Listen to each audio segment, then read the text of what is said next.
Welcome to தம்பூஸ் kitchen. எல்லாம் நல்லா இருக்கீங்களா? இன்றைக்கி பன்னீர் கட்லட் எப்படி பண்ணி வீட்டில் இருக்க பொருளை வச்சு நம்ம எப்படி செய்யணும் பார்ப்போம். ஃபஸ்ட்டு சால்ட்டை போட்டுக்கணும். சால்ட்டு போட்டுட்டு மஞ்சப்பொடி போட்டுக்கணும். மஞ்சப்பொடி போட்டுட்டு இஞ்சி பூண்டு விழுது போட்டுட்டு லெமனை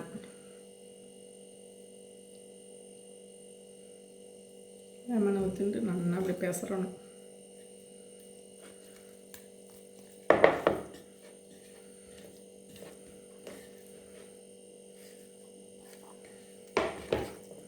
என்ன பேசுகிறீ ஒரு 2 நிமிஷம் ஊற விடணும். அதை ஃபஸ்ட்டு இந்த அரிசி மாவு போட்டுட்டு ஃபுல்லாக போட்டுடணும்.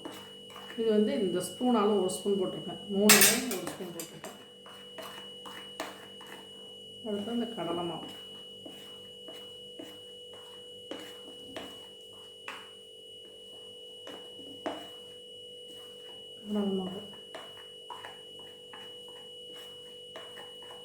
இது கார்ன்ஃப்ளவர் மாவு.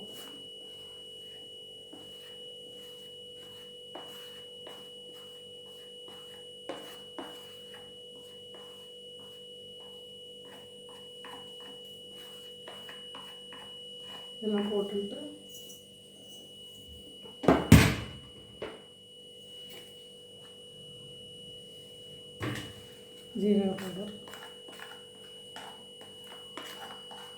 ஜீரக பவுடர் போட்டுட்டு அப்புறம் இந்த சில்லி பவுடர் போட்டுருக்கேன், மிளகாய்த்தூள்.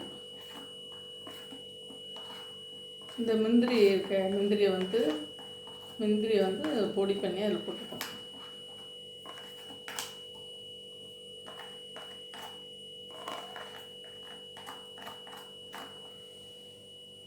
உடையாமல் மெதுவாக நல்லா கலந்துக்கணும். கொஞ்சோண்டு வாட்டர் ஊற்றிக்கணும். வாட்டர் ஊற்றி நல்லா கலரிக்கணும். முன்னாடி இந்த பன்னீரில் இஞ்சி பூண்டு விழுது, மஞ்சப்பொடி, உப்பு, லெமன் போட்டு பிசைஞ்சு ஊற வச்சுருந்தோம். இப்போ அடுத்து ஜலம் ஊற்றி லைட்டாக வாட்டரை ஊற்றி மெதுவாக உடையாமல்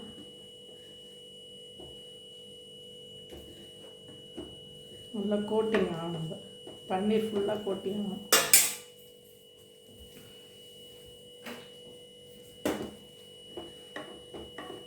இதில் நான் என்ன செய்வேன், கசகசாவை நான் பொடி பண்ணி போட்டுருக்கேன். முந்திரியையும் கசகசாவையும் லைட்டாக அப்படி பரட்டிட்டு பொடி பண்ணி போடுவேன்.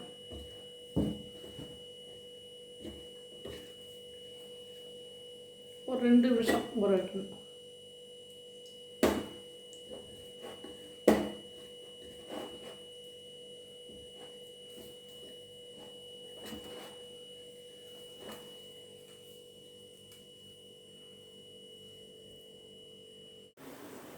அப்படியே இந்த கட்லட் மாதிரி போட்டு இந்த பன்னீரில் அப்படியே பொறுமையாக எடுக்கணும்.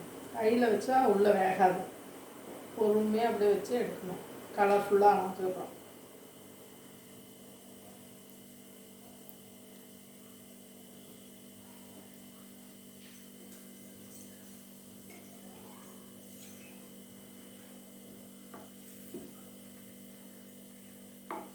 இந்த ப்ரௌன் கலரில் வரணும். இதேமாதிரி பீட்ரூட்டில் போடலாம் கட்லெட்டு. பொறுமையாக தான் எடுக்கணும், அப்போ தான் உள்ள வேகும்.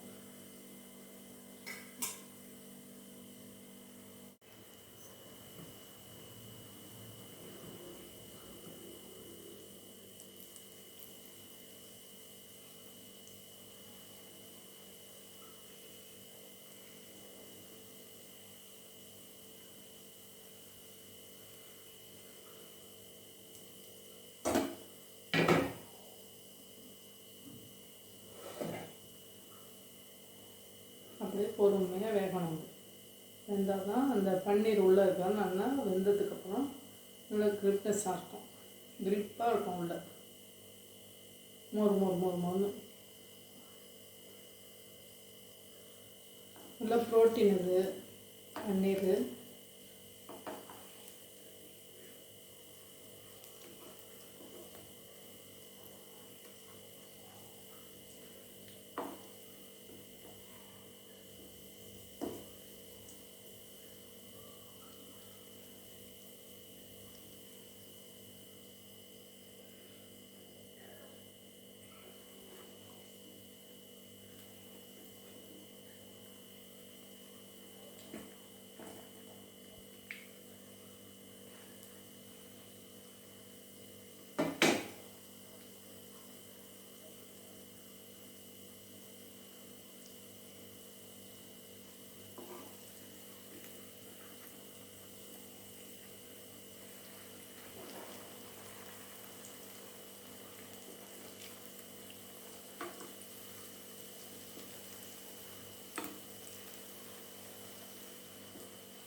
அழகாக இருக்குங்க, கலர் சூப்பராக இருக்கும்.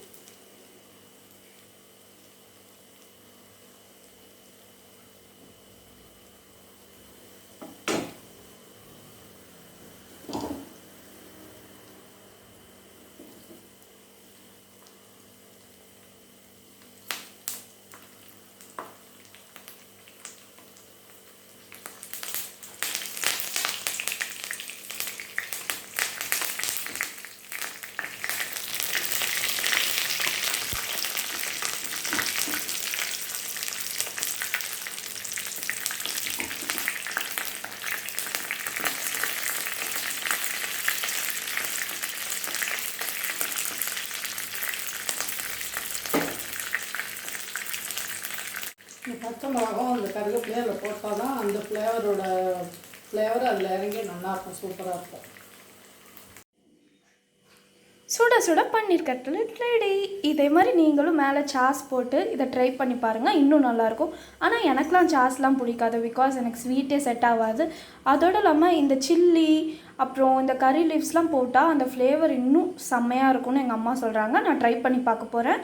எனக்கு ரொம்ப ஆவலாக இருக்குது. நீங்களும் இதே மாதிரி ட்ரை பண்ணிட்டு எப்படி இருக்குன்னு மறக்காமல் கமெண்ட் பண்ணுங்கள்.